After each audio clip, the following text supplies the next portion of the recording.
अस्सलाम वालेकुम दोस्तों, मैं हूं जोली अज़ीम फिर हाजिर आपकी खिदमत में।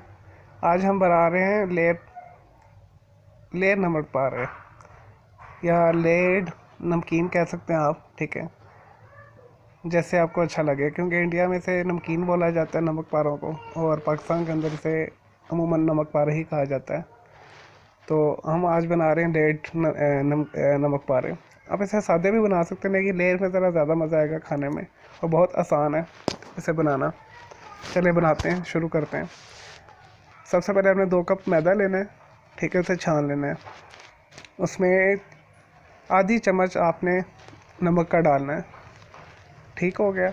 और आपने 2 चम्मच इसके अंदर वेजिटेबल घी डालना है, या देसी घी डाल सकते हैं या मक्खन डाल सकते हैं आप, जो आपको पसंद है। और फिर आपने इसे अच्छे तरीके के साथ ना मिक्स करके क्रम्बल करके, जिसे क्रम्बल कहते हैं। ठीक है, उसके बाद आपने भी बीच में थोड़ा थोड़ा पानी डालना है, और सख्त सख्त आटा ना गूंदना है। ठीक है, सख्त आटा गूंदने के बाद आपने इसे 10 मिनट के रख देना है ढक के। तो उसके बाद फिर आपने क्या करना है, इसे किसी प्लेन जगह के ऊपर या चिकना बेलना के ऊपर, ठीक है, आपने उन्हें से ना बेलना है। इतना बारीक बेलना है कि आप उसमें से जो उसकी लेयर जो नज़र आ रही होती है उसकी चकने की, ठीक है, या उसकी जो सरफेस प्लेट के नीचे कोई भी आपके हो, ठीक है, यानी आपको ट्रांसपेरेंट करना है, इतना बेलना है बारीक। ठीक है, फिर उसके बाद आपने इसके ऊपर लगाना है घी, क्योंकि हम लेयर बना रहे हैं। और ये इसी तरह बनेंगे जैसे पफ पेस्ट्री होती है। टेस्ट उसी तरह का होगा, लेकिन ये ज़रा फ्राइड मेथड है ना, तो इसके लिए आपने क्या करना है जी, आपने 1 चम्मच लेके उसके ऊपर जो आपने बारीक करके फैलाया है पेड़ा, ठीक है, उसके अपने ऊपर आपने ये डाल देना है, लगा देना है, कोट कर देना है। फिर आपने सूखा मैदा लेके इसके ऊपर छिड़कना है जो आपने बेला हुआ है। फिर आपने क्या करना है, दोनों किनारों से पकड़ के फोल्ड अप करना है, और फोल्ड करते जाना है आपने। फिर उसे बेलना है। ठीक है, फिर उसके ऊपर आपने वेजिटेबल घी या ऑयल लगाना है। फिर आपने सूखा मैदा डालना है, फिर आपने उसे फोल्ड करना है। इस तरह करके आपने 3 दफ़ा करना है। 3 दफ़ा फोल्ड करके जब तीसरी दफ़ा फोल्ड करना है, तो आपने इसे फिर लंबाई में ना बेल देना है।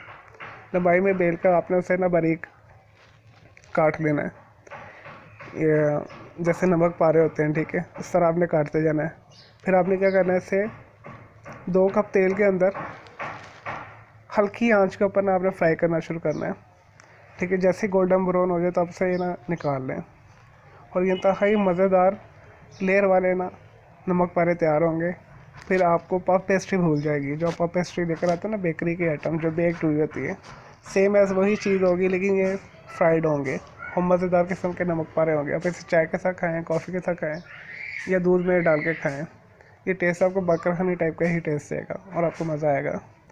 Hope you like it dish.